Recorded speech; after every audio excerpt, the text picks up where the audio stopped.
Survivors, let me tell you about something new that's crept into the edges of this already fractured world. Something that feels as if the earth itself is holding its breath. I call them silent zones. Maybe you've encountered them already, maybe you haven't. Either way, you'll know if you step into one. It's not the absence of sound we're used to, the muffled quiet of a distant forest or the stillness after a storm. This is different. It's deeper, heavier, and it has weight, like a void swallowing everything that dares to exist within it. Reports have been coming in from all directions, and it's clear these zones are spreading. They're creeping into places that were once safe, turning roads and fields into dead spaces where not even the sound of your own breathing feels right. Survivors have described the sensation of stepping into one as unsettling, like crossing an invisible threshold.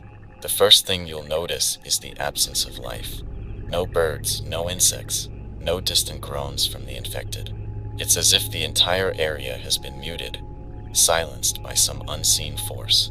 One survivor told me about a silent zone that swallowed an old gas station they'd been using as a landmark. They had stopped there before to refill their canteens from a rain barrel, to rest for just a moment.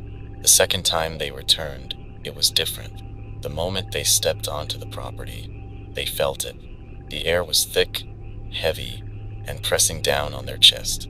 They couldn't hear their own footsteps on the cracked asphalt, no matter how deliberately they stomped. Even the crunch of gravel beneath their boots felt muffled, swallowed whole by the void. And then there's the hum. Survivors close to these zones have described it, a faint vibration barely perceptible just on the edge of hearing. At first, they thought it was their imagination, some cruel trick played by their own minds. But the hum is real, subtle, almost hypnotic, and if you stand too long in one of these zones, it starts to crawl under your skin. One man said it felt like his bones were resonating with the frequency, like his very existence was being tuned to whatever force had claimed the silence. But it doesn't stop there. Some survivors have claimed that the longer they stay in a silent zone, the more distorted their senses become. Colors seem off, muted, darker, like the world is slowly dimming. Shadows linger too long or stretch in ways that defy logic. And the air itself feels alive, charged with an energy that makes your hair stand on end. It's not just unsettling, it's wrong, fundamentally wrong. One group reported stumbling into a silent zone while scavenging through an abandoned industrial park. At first, they didn't notice the shift. It was subtle, gradual. But then the sounds of their movement started to fade. Their voices became harder to hear, even when they were standing close to one another. By the time they realized what was happening, it was too late. They said the hum grew louder as they ventured deeper, and with it came an overwhelming sense of dread. It was as if the world was warning them to turn back. And when they finally did, when they crossed back into a place where the air felt normal and the sounds of the world returned, they realized hours had passed, hours they couldn't account for. I don't have answers for you. I don't know what these zones are or why they're spreading. All I know is that they're growing larger, claiming more and more of what little is left. And they're not random. Survivors have started mapping their locations, and there's a pattern emerging. These zones aren't scattered. They're connected, spreading outward like cracks in glass, all leading towards something. I don't know what's at the center, but whatever it is, it's not friendly. Pay attention to your surroundings. If the air grows heavy, if the sounds of the world fade away, stop and assess your situation. Backtrack if you can. There's no shame in retreat. In fact, it might be the only thing that saves you. These zones aren't just empty spaces. There's something more, something alive, and they don't belong to us. Let's move on to something I've been hearing more about lately, the glowing residue. It's been popping up in more places, spreading far beyond where it was first reported. If you're listening and you've seen it, you'll know exactly what I mean. That faint, almost ethereal blue glow that lingers on surfaces long after it should have faded. At first, it was confined to areas affected by the glowing rain. Roads, rooftops, and the unlucky gear of those caught in the downpour. But now, survivors are finding it in places where no rain has fallen for weeks, spreading like it has a mind of its own. I've had reports from survivors near the rivers saying they've spotted it clinging to the banks and trailing along the water's edge. They describe it as streaks of blue, subtle during the day but unmistakable at night, glowing just enough to cast eerie reflections on the surface. One group ventured close to investigate, thinking it might be safe since it hadn't caused any immediate harm before. They were wrong. The residue clung to their boots and clothing, refusing to wash away even after hours of scrubbing. Days later, one of them reported a strange sensation, a tingling in their hands, like static electricity crawling across their skin. And it's not just near water. The residue has been found in the most unexpected places. Survivors passing through urban areas have described seeing it smeared across walls, pooled in alleyways, and even dripping from abandoned vehicles. One survivor claimed to find it oozing from a crack in the pavement, as though the ground itself was bleeding this strange, glowing substance. They didn't stick around to see how far it spread, and honestly, I don't blame them. Then there are the infected. Some of you have reported seeing the residue on them, not just on their clothes or skin, but embedded in them. Patches of faint blue light glowing from under their flesh, pulsing faintly like a heartbeat. One survivor described watching a group of infected clustered near a riverbank. Their movements were slow, almost lethargic, but they weren't wandering aimlessly. They were focused on the water, their glowing patches reflecting off its surface. It's as if the residue is affecting them, drawing them to it or feeding off them in some way. What's more unsettling is how this residue behaves. Survivors have mentioned that it seems to resist being disturbed. Water doesn't wash it away. Dirt doesn't cover it. It stays where it lands, as if it's fused to the surface. And in some cases, it moves. One report described seeing streaks of residue on a highway at night, glowing faintly in the dark. The survivors swore they saw the glow shift, sliding across the pavement like it was alive. They turned back before they could confirm it, but their voice shook when they told the story. There's something else you should know. Survivors who have come into contact with the residue have reported odd side effects. It starts small, a tingling sensation, a faint metallic taste in the mouth.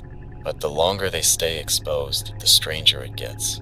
One man said he began hearing faint whispers after stepping in a puddle of it, like voices just out of reach. Another survivor described vivid, fragmented dreams of places they'd never been, filled with glowing blue light. They couldn't explain it, and neither can I. I don't have answers for you, survivors. I can't tell you where this residue comes from or what it means. Is it a byproduct of the infection? A signal from something bigger? Or is it just another anomaly in a world that's already torn itself apart? Whatever it is, it's spreading, and it's not stopping. My advice is simple. Avoid it if you can. Don't touch it. Don't let it linger on your skin or gear. If you see it, mark the area and move on. This isn't something we can afford to experiment with, not when the rules of this world are already unraveling faster than we can adapt. Stay sharp, survivors. The glow is growing. Survivors, let's turn our attention to the infected. I know I've spoken before about their behavior changing, about how they're not the same shambling husks we first encountered. But what's happening now is more than change. It's deliberate, calculated. If you've been watching them closely, you've probably noticed it too. They're moving with purpose, forming patterns that are impossible to ignore. Take this, for example. A report came in from a group traveling through what used to be an industrial district. They spotted a group of infected, not scattered and aimless, but standing shoulder to shoulder, forming a line across the entrance to a warehouse. They didn't move. They didn't groan. They just stood there, blocking the way as if they knew something or someone was inside. The survivors didn't stick around to test their theory, and I'd call that a smart move. Whatever those infected were doing, it wasn't random. And then there are the rings.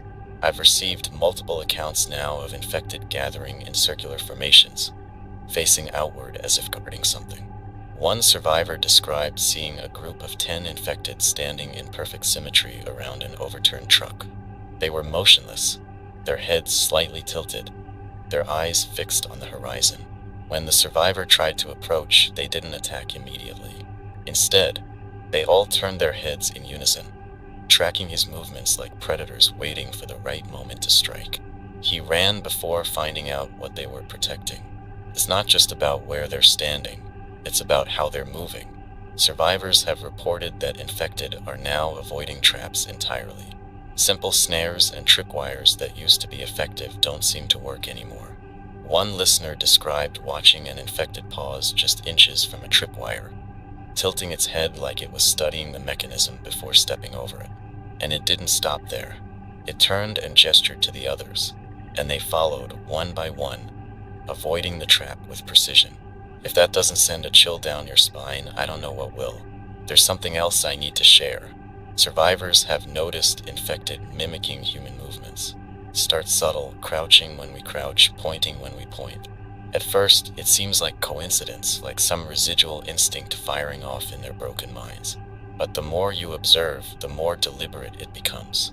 One group described an encounter where they tried to distract an infected by throwing a rock. The infected turned its head toward the sound, then bent down, picked up a rock of its own, and hurled it back. It didn't hit anyone, but the message was clear. They're watching us, they're learning, and it's not just individuals. Their coordination is becoming terrifyingly precise. Survivors traveling through abandoned parking garages have reported clusters of infected moving as one. They'll stand completely still, like statues, until the smallest noise breaks the silence. Then they all move together, converging on the sound with the kind of efficiency you'd expect from a well-trained team. One survivor described dropping a wrench by accident and watching as an entire group turned their heads toward him in perfect synchronization before rushing forward. There's a darker layer to this. Some survivors believe the infected are being guided by something or someone. It's a theory that's hard to dismiss when you hear the details. Groups of infected gathering at specific landmarks, like water towers or old factories, and staying there for days. No wandering, no aimless groaning, just silent, watchful stillness. What's drawing them to these places? Is it the infection itself, pulling them like moths to a flame? Or is there something deeper, something we haven't even begun to understand? One report stuck with me more than most. A survivor described an encounter near a forest clearing. He saw a single infected standing under a tree, its body partially illuminated by glowing sap dripping from the bark. It wasn't moving, just staring up at the branches as if transfixed. But when he took a step closer, the infected's head snapped toward him. It didn't attack, it just watched. The survivor backed away slowly, and as he did, he noticed more infected stepping out from the shadows of the trees, each one with glowing marks on their skin, mirroring the sap. These behaviors aren't random survivors. They're organized, they're purposeful, and they're not just reacting to us anymore, they're adapting to us. The old tricks won't work much longer. If you're still relying on noise traps or basic snares to keep them at bay, it's time to rethink your strategy. They're evolving, and if we don't adapt just as quickly, we'll be the ones left behind. Stay sharp out there, survivors. These aren't the infected we knew at the start of all this. There's something else entirely now, and they're getting smarter every day. Let's talk about water, specifically the rivers. They've always been a lifeline, a source of hope for survivors, something to quench your thirst, a way to navigate, or even just a moment of calm in an otherwise relentless world. But now, the rivers aren't what they used to be. They're shifting, behaving in ways that defy everything we thought we knew about the natural order. I've been hearing reports from survivors all across the region, and the stories are eerily consistent. Rivers that once flowed steadily are now reversing their currents, pushing against gravity as if the earth itself is trying to rewrite the rules. In some places, the water twists into spirals, pulling debris into swirling vortexes that seem to have no end. These aren't small disturbances either. Entire sections of riverbanks have collapsed into the water, carried away by currents that have grown faster, more violent, and more unpredictable. One survivor described standing on a bridge, watching a river below. At first, it seemed normal, fast-moving, but nothing out of the ordinary. Then the water started to pulse, almost like it was breathing. The current grew stronger, pulling everything in its path into a swirling chaos. They said it wasn't just the movement that was unsettling, it was the sound. A low, rhythmic hum, vibrating through the air, matching the pulse of the water. They left before it could get any worse, but they swore they felt the bridge itself vibrating, as if the river was reaching out, trying to pull everything down with it. And then there's the glow. Survivors near these rivers have reported faint, eerie blue light emanating from beneath the surface. It's the same glow we've seen in the residue, but now it's spreading through the water itself. At night, the rivers take on an otherworldly hue, casting reflections that shimmer and ripple like ghostly shadows. Some have tried to collect samples, but every attempt has ended the same way, with the glow fading the moment it's removed from the water. It's as if the glow belongs to the river, tied to it in some way we can't yet explain. But the glow isn't the only thing in the water. Survivors have reported seeing shapes, dark, indistinct forms moving just beneath the surface. One group described paddling a makeshift raft across a narrow stretch of river when they noticed something following them. At first, they thought it was debris caught in the current, but the way it moved was too deliberate. It stayed just out of reach, circling the raft, almost as if it was studying them. They made it to the other side, but they couldn't shake the feeling that whatever was in the water wasn't finished with them. Another report came from a lone traveler who claimed to have seen something breach the surface, a massive shadow that rose briefly before vanishing back into the depths. They couldn't describe what it was, only that it didn't move like a fish or any animal they'd ever seen. The traveler didn't stick around to investigate, and I'd say that was the right call. It's not just the rivers themselves, either. The land around them is changing, too. Survivors have described the ground near riverbanks feeling spongy, unstable, like it's ready to give way at any moment. In some areas, strange patterns have appeared in the soil, spirals and jagged lines that seem burned into the earth. They often lead directly to the water, as if the rivers are marking their territory.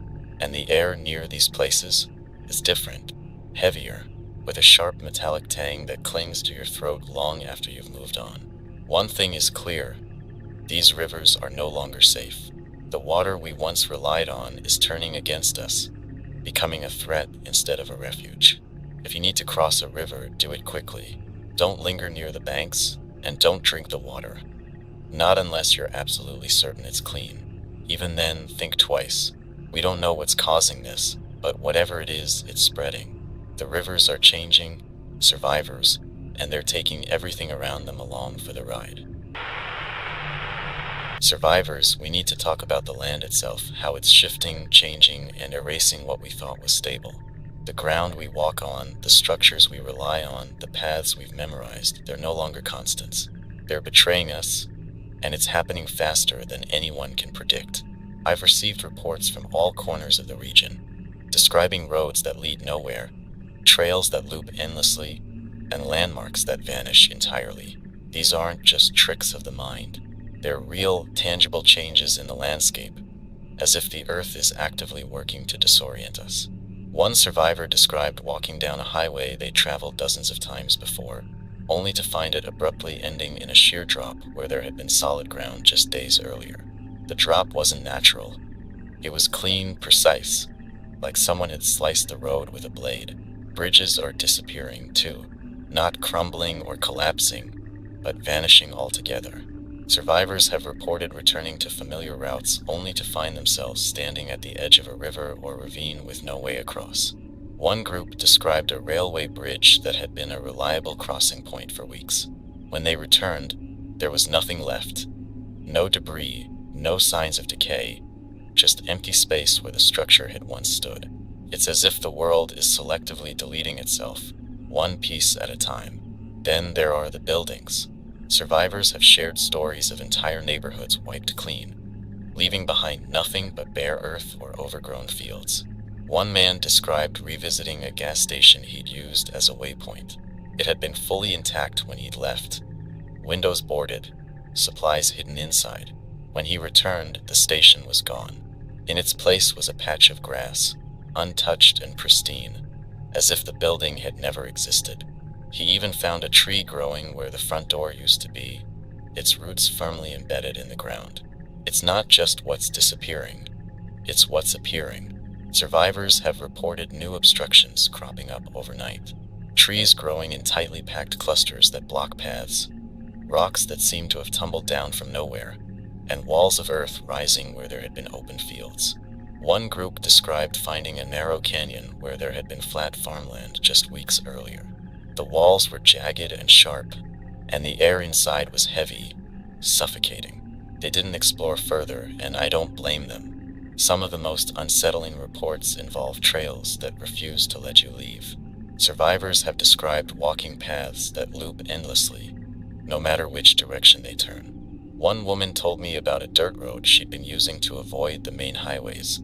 She noticed something was wrong when she passed the same rusted truck 3 times, despite walking in a straight line. When she tried to double back, the road seemed to shift under her feet, pulling her back toward the truck.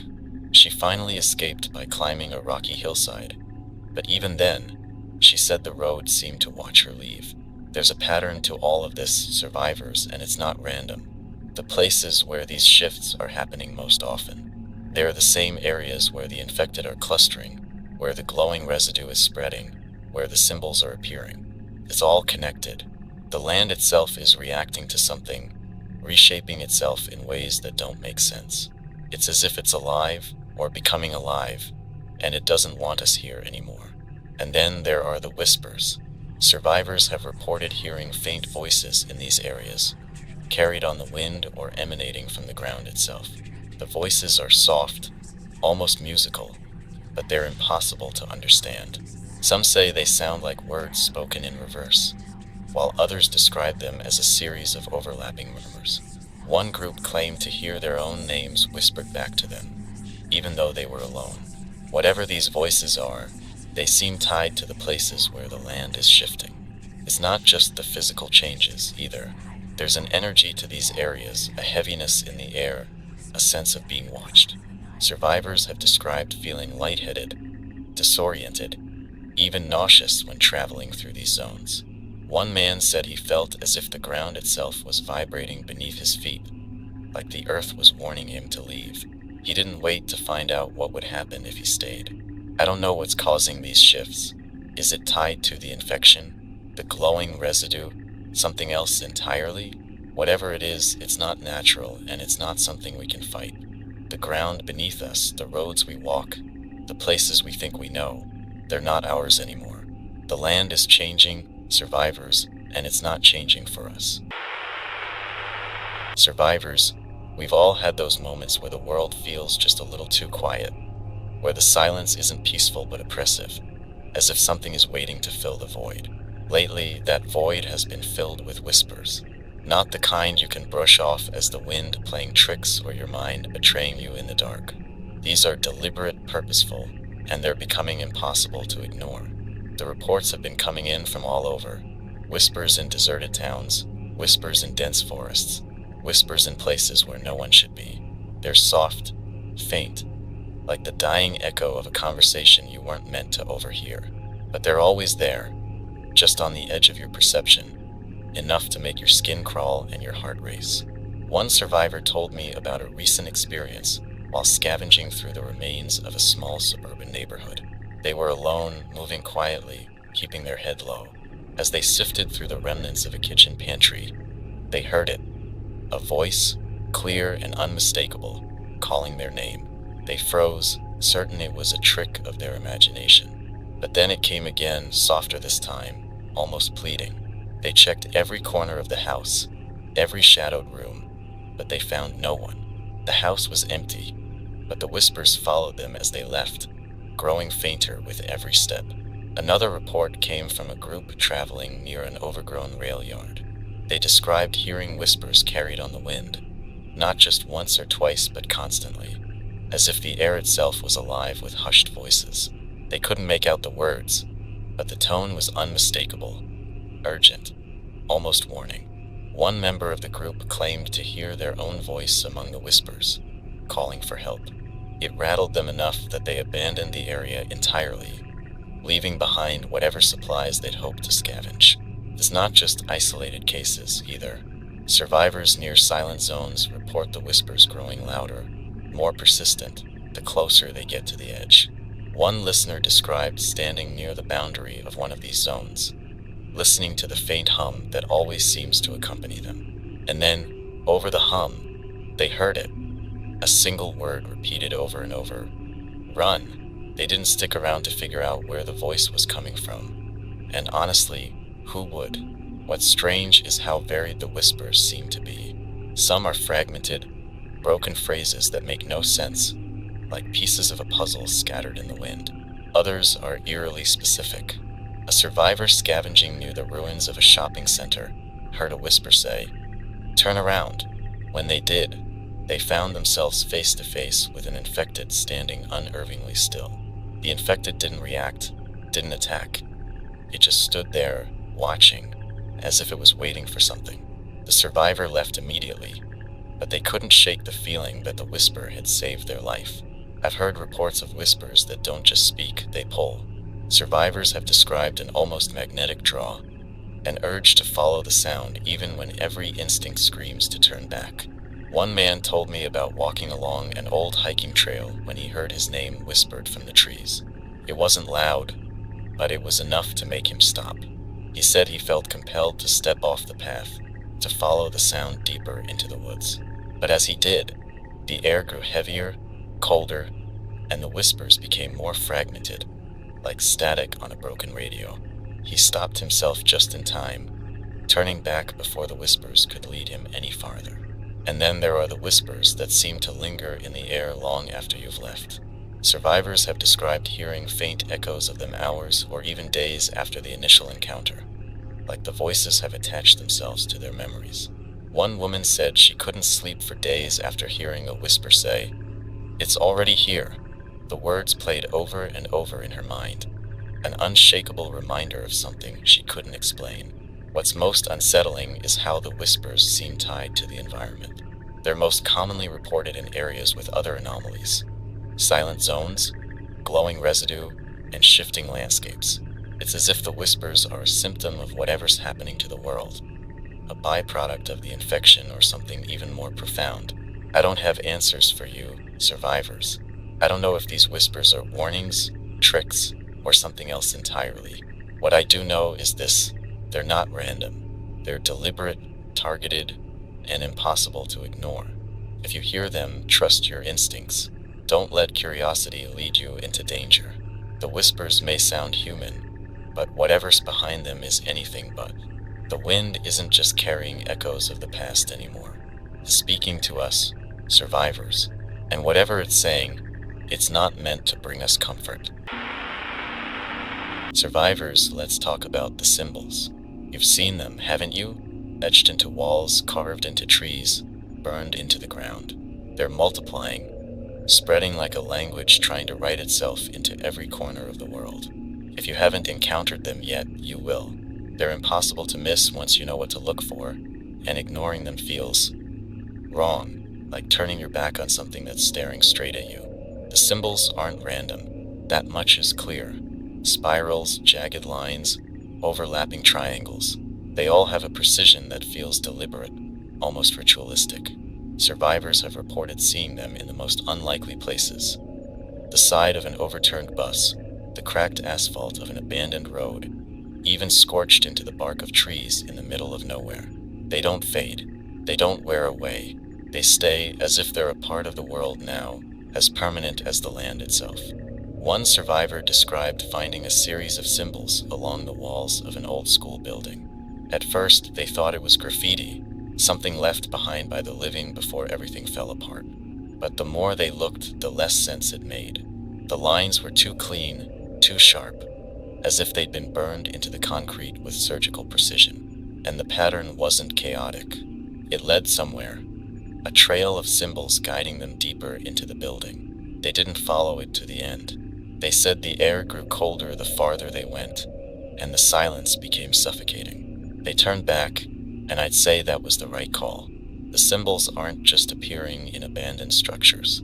Survivors near wooded areas have reported finding them carved into the trees, glowing faintly at night. One group described stumbling upon a clearing where every tree had the same spiral carved into its trunk, each one radiating a soft blue light.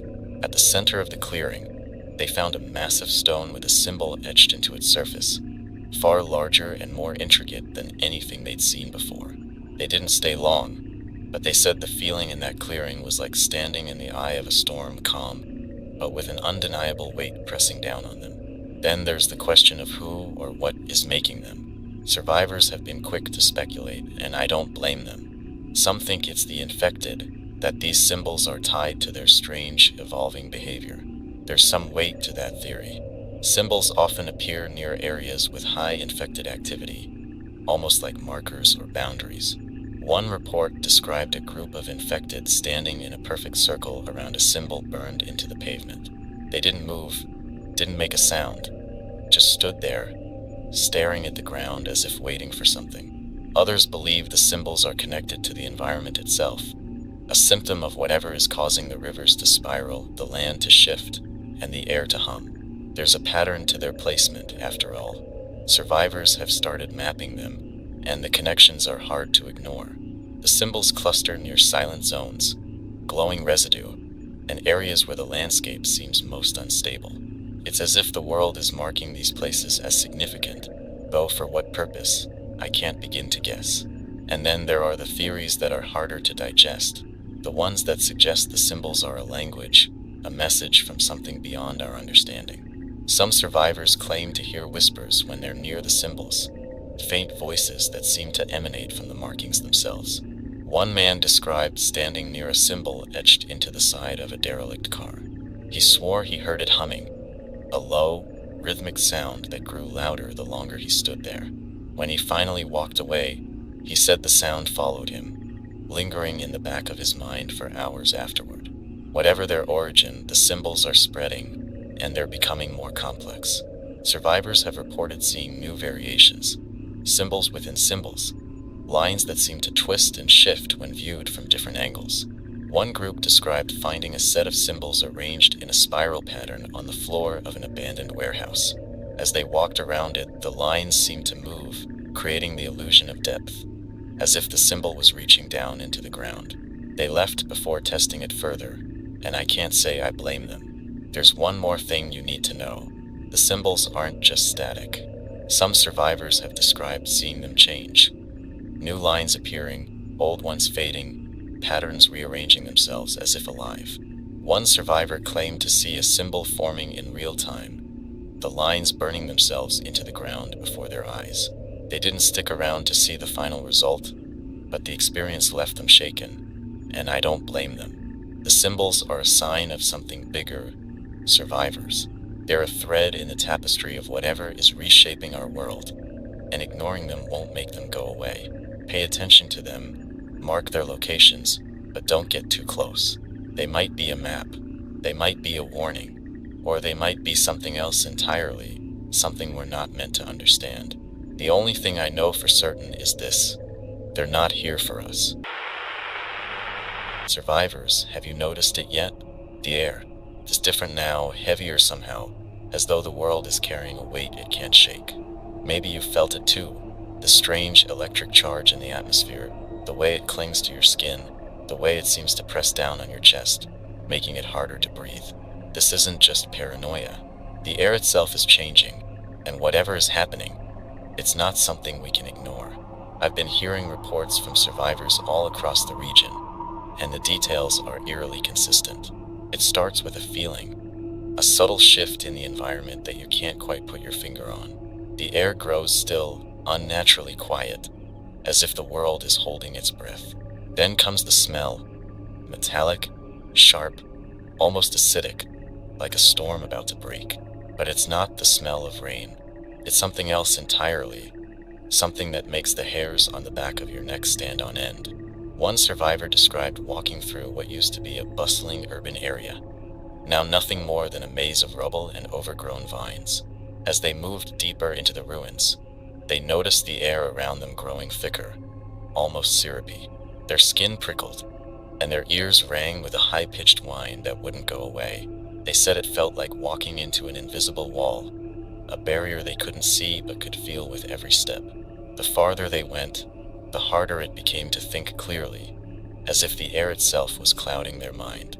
They turned back before they could find out what lay deeper in, but the memory of that suffocating atmosphere stayed with them long after.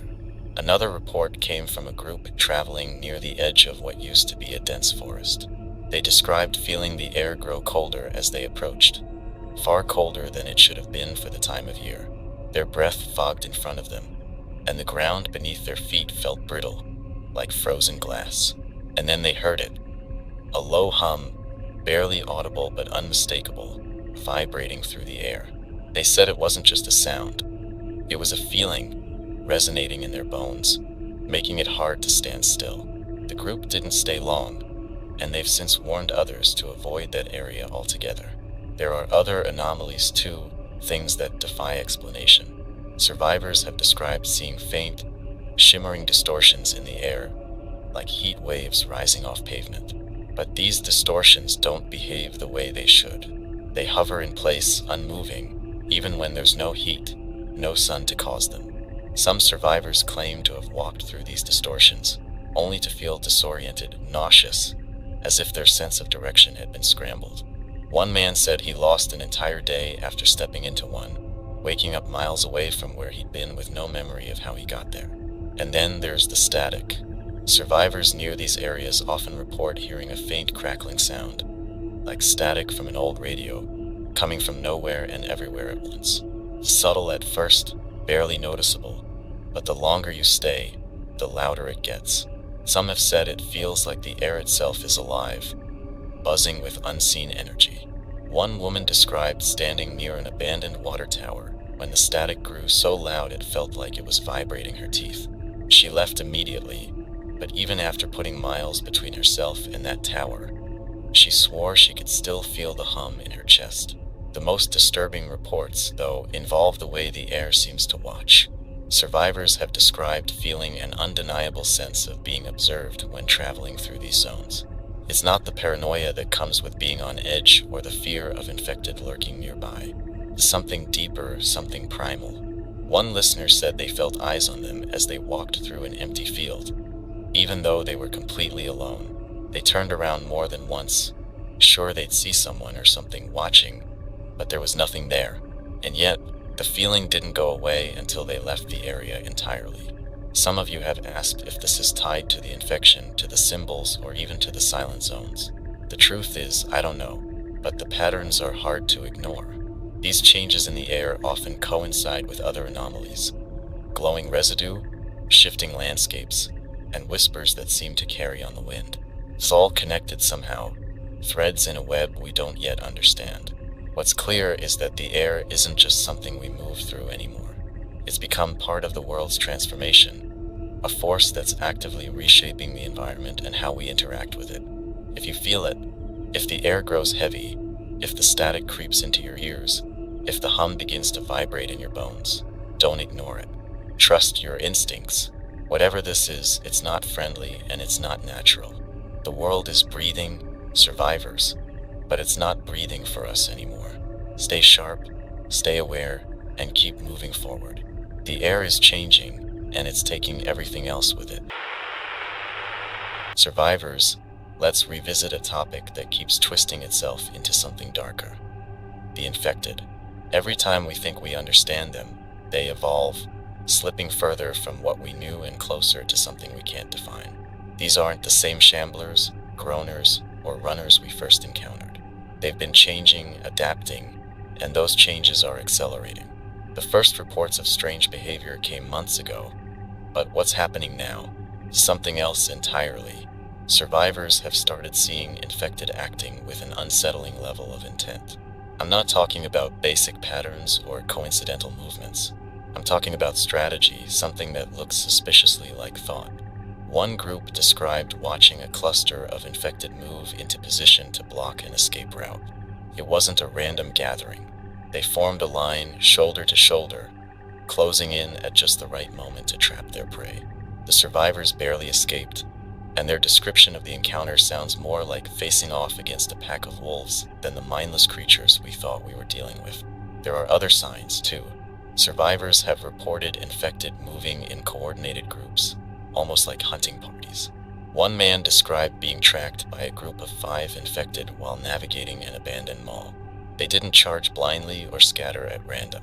Instead, they followed him with precision, moving quietly through the shadows, using the cover of overturned shells and debris to stay out of sight. He said it felt like being stalked, and the worst part, he could hear them communicating, not in words, but in low growls and guttural sounds that seemed to carry meaning. When they finally attacked, it was from all sides at once, as if they'd been planning it from the start. And then there's the mimicry. Survivors have been reporting this for weeks now, and the accounts are getting harder to dismiss. Infected that crouch when we crouch, that move when we move. At first, it seemed like chance, some eerie coincidence brought on by shattered neural pathways. But now, it's deliberate. One woman described standing on the edge of a rooftop, trying to stay out of sight, when she saw an infected standing on a rooftop across the street. It wasn't groaning, wasn't wandering. It was still staring straight at her. She decided to test it, raising her arm slowly. The infected mirrored her movement, raising its arm in the exact same way. She didn't wait to see what would happen next. What's more unsettling is the way the infected are interacting with their environment. Survivors have reported them avoiding traps, tripwires, pitfalls, even noise traps that used to be effective. They don't just stumble into danger anymore. They stop, they assess, and they move around it. One group described setting up a barricade of overturned cars to block off a narrow street. The infected approached, paused, and then began dismantling the barricade piece by piece, using their collective strength to push and pull the cars out of the way. It's not brute force anymore. It's problem solving. The infected also seem drawn to certain locations, and those locations are becoming more specific. Survivors have described infected gathering in large numbers around old factories, water towers, and even seemingly mundane spots like intersections or empty parking lots. What's consistent is their behavior when they're in these places. They don't roam or attack. They stand still, often forming circles or lines, staring at something invisible or tilting their heads as if listening. One survivor described seeing a group of infected encircling an ancient oak tree, their bodies illuminated by glowing sap dripping from the branches. They didn't move, didn't react to his presence. They just stood there, transfixed by the tree. Another chilling development is how some infected appear to be changing physically. Survivors have reported seeing infected with glowing marks on their skin, similar to the symbols we've been finding etched into the environment. These marks pulse faintly, casting an eerie light in the dark. One man described encountering a single infected with glowing eyes, its gaze so intense he swore he could feel it burning into him. He didn't stick around to find out what it wanted. There's also something strange happening with their movements at night. Survivors have reported infected traveling in straight lines, all heading in the same direction, as if drawn by some invisible force. One group described watching a line of infected march down an empty road, their steps synchronized, their heads tilted back as if following something in the sky. They didn't stop, didn't deviate from their path, and the survivors decided it was safer not to follow. What all of this means, I can't say. Are the infected evolving on their own, or is something driving them? Are these behaviors the result of the infection adapting to its environment, or is there a greater force at work? Whatever the answer, one thing is clear. The infected are no longer just a threat to avoid. They're a force to contend with, one that's becoming smarter, more dangerous, and far harder to predict. The rules of survival are shifting survivors. The old tactics won't work much longer. The infected are watching us, learning from us, and changing faster than we are. Pay attention to their behavior, and don't assume you know what they're capable of. Because whatever they are now, it's not what they were before, and it's not stopping. Survivors, let's discuss something that's been unsettling me more than the infected, the symbols, or even the whispers: the disappearances. Not just of people, but of places, entire landmarks, and seemingly fixed points in the world. These aren't isolated incidents anymore. They're becoming disturbingly common, and the pattern they're forming is impossible to ignore. Imagine this: you're traveling through a town you've passed through 100 times. You know its streets, its buildings, its shortcuts. But this time, when you reach the town square, it's gone. Not destroyed, not decayed, just gone. The space where it stood is now an empty lot, overgrown with grass and weeds, as if it had never existed. Survivors have described this phenomenon with an eerie consistency. Buildings vanish without a trace, leaving behind nothing but a clean slate where they once stood. One group described returning to an old diner they'd used as a safe house, only to find it replaced by a perfectly flat field. No rubble, no debris, no sign that anything had ever been built there. What struck them most was the tree growing in the center of that field. A young sapling with roots so deep it couldn't have grown there naturally in the short time since their last visit. It's as if the world is erasing itself, rewriting the map one piece at a time. And it's not just buildings. Survivors have reported entire stretches of road disappearing, bridges vanishing overnight, and even rivers changing course. One man described traveling along a familiar highway only to find that it abruptly ended in a cliff. The road didn't crumble or collapse. It just stopped, as if it had never continued past that point. He looked over the edge and saw nothing but open air, a drop so sheer it could have been carved by a blade. Then there are the missing people, survivors who vanish without a trace, leaving behind no clues, no signs of struggle. Their camps are often untouched, their supplies neatly arranged, their fires still smoldering. One survivor described waking up to find their entire group gone. Their belongings were left behind, as if they'd simply walked away in the middle of the night. The only trace of them was a single trail of footprints leading into the woods, where they disappeared completely. The survivor followed the trail as far as they could, but it ended abruptly, with no sign of where the others had gone. What's even stranger are the stories of groups vanishing together. Survivors have come across campsites where everything looks perfectly intact. Tents pitched, food stored, even beds still warm. But the people, gone. One group described finding a convoy of vehicles abandoned in the middle of the road. The cars were in perfect condition, keys still in the ignition, doors wide open. It was as if the drivers and passengers had stepped out and vanished into thin air. They searched the area for hours but found nothing. No tracks, no signs of a fight, nothing. And then there's the phenomenon of the vanishing lights. Survivors have reported seeing strange, flickering lights in the distance, blue, red, or white, that seem to move just out of reach. Some describe them as beacons, drawing people toward them, while others say they're warnings, meant to keep you away. One group followed a blue light they'd seen hovering near an old water tower, only to find the tower itself gone when they arrived.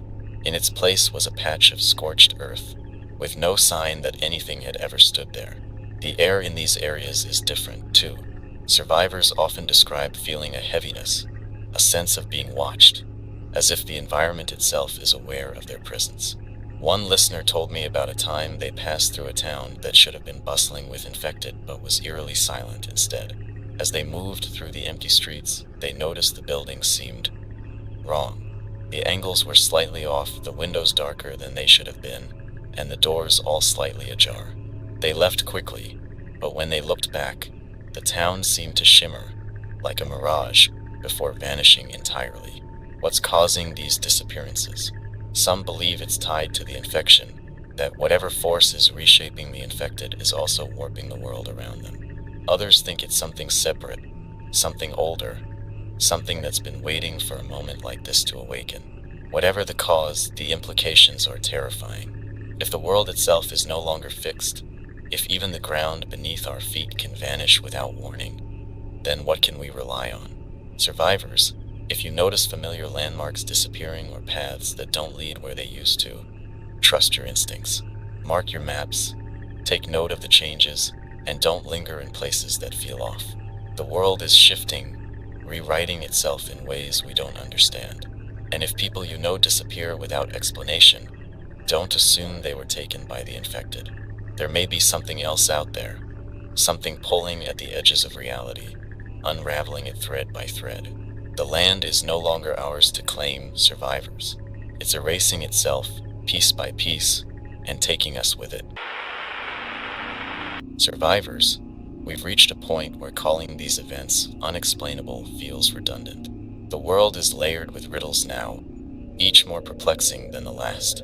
The infected evolve, the land shifts, the whispers haunt.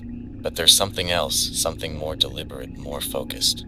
Signals, patterns, hidden phenomena that seem to pulse just under the surface of everything we're enduring. Let's pull at those threads and see how far they unravel. We've all heard about strange signals, haven't we?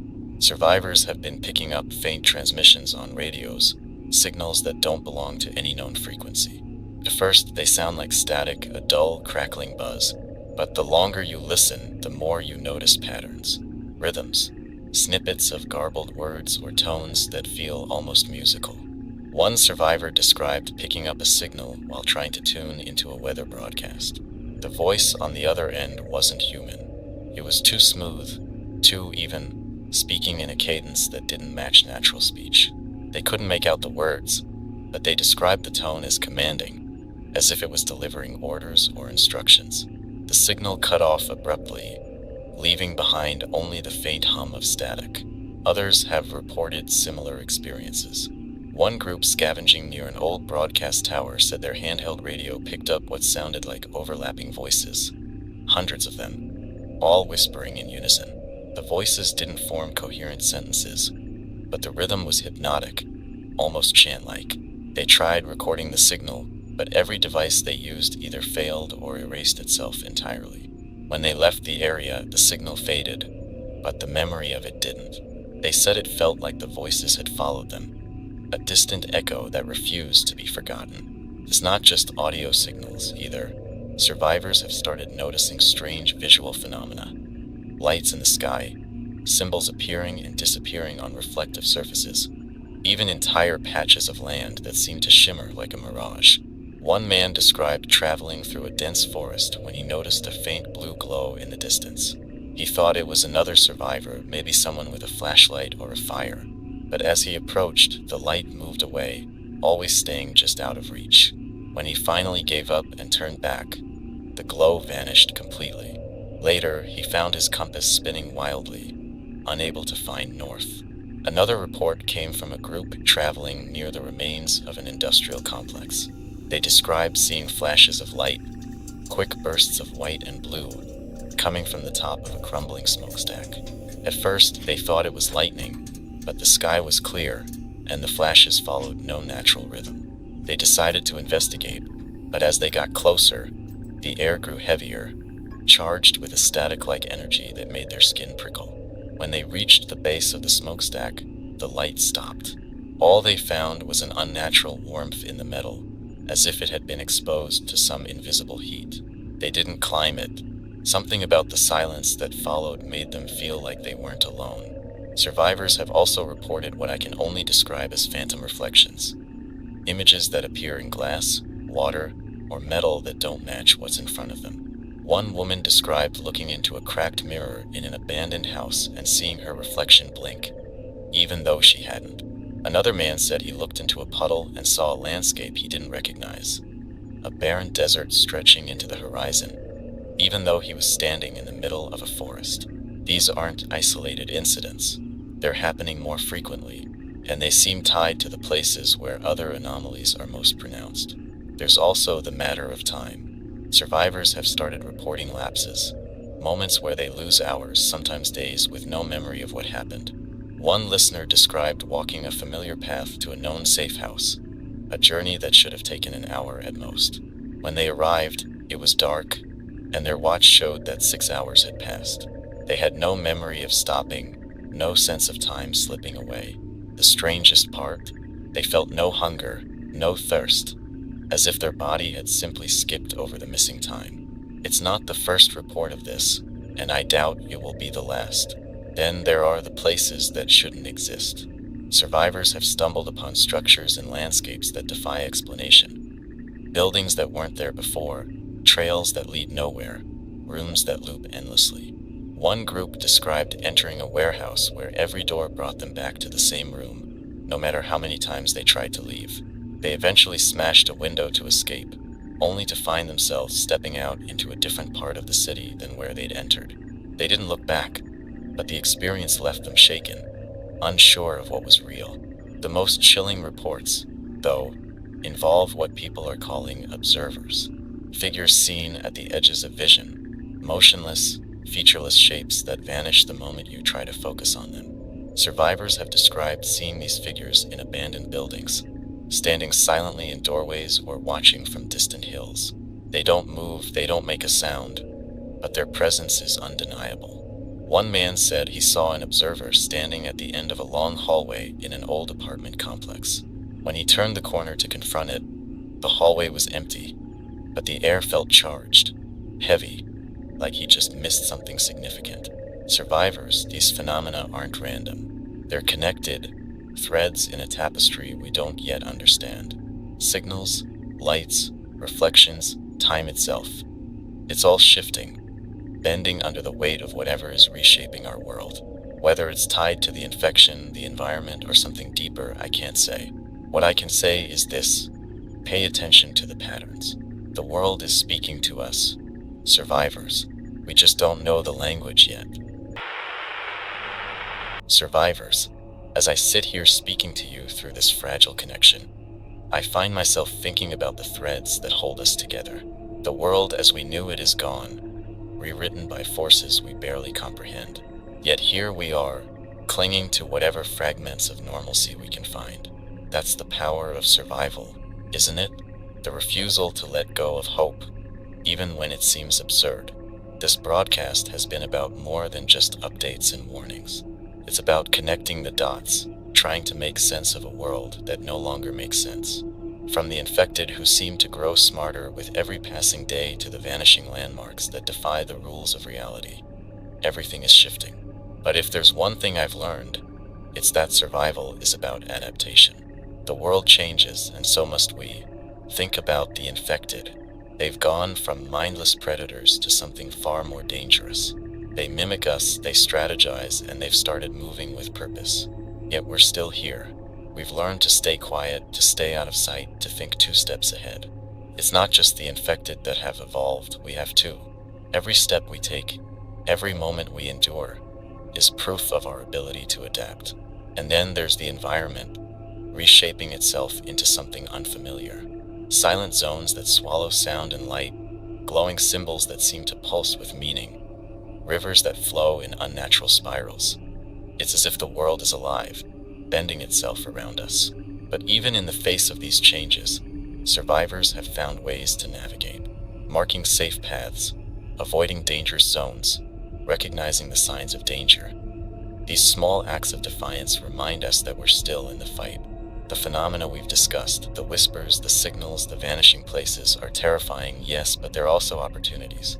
Each one is a clue, a piece of the puzzle we're trying to solve. What's causing these changes? Is it the infection, the earth, or something older and deeper? We don't have all the answers yet, but every observation, every story shared, brings us closer to understanding. That understanding could be the key to surviving not just another day, but another year, another decade. Hope feels fragile these days, doesn't it? Like a flickering candle in the dark. But it's there. I see it in the stories you share, in the risks you take to help one another, in the moments of quiet humanity that persist even in a world that seems determined to strip them away. A survivor near the northern hills left a note pinned to a tree. Keep going. There's something better ahead. It's a small thing, just a few words scrawled in charcoal, but it carries weight. Because if one person can find the strength to leave a message like that, then maybe we can all find the strength to believe it. This isn't just about surviving the infected or the shifting land. It's about surviving ourselves, the fear, the isolation, the doubt. Those are the battles we fight in silence, the ones that don't leave scars but cut the deepest. And yet, even in the quietest, loneliest moments, there's something that keeps us moving forward. Call it instinct, call it hope, call it whatever you want. It's what makes us human, and it's what the world can't take from us, no matter how much it changes. Survivors, you're not just holding on, you're adapting. You're building new ways to live, even as the ground shifts beneath your feet. I've heard stories of groups banding together to create safe zones, of lone scavengers leaving supplies for strangers they'll never meet, of people risking everything to rescue someone they barely know. These aren't just acts of survival. They're acts of resistance against a world that wants us to fall apart. Every small victory, every moment of kindness, is a reminder that we're more than what's happened to us. As we move forward, we need to keep asking questions. What's changing and why? What's the connection between the infected, the symbols, and the vanishing places? Are we dealing with a single force or multiple? And most importantly, how can we use what we've learned to stay one step ahead? These questions may not have answers yet, but the act of asking them keeps us sharp, keeps us moving. And movement, survivors, is life. Remember, you're not alone. Even when the world feels vast and empty, there are others out there listening to this broadcast, facing the same challenges, sharing the same fears. Each of us is a thread in a larger web, and together we're stronger than we are apart. So keep sharing your stories, your warnings, your hope. It matters, more than you know. As I sign off tonight, I want you to take a moment to breathe. Inhale, exhale, and feel the weight of your own existence. You're alive. That's not a small thing. It's everything. The world may be shifting, the rules may be breaking, but as long as we're here, there's a chance to make it through. So stay sharp, stay resilient, and keep pushing forward. You're not just survivors, you're the future, and that, my friends, is worth fighting for.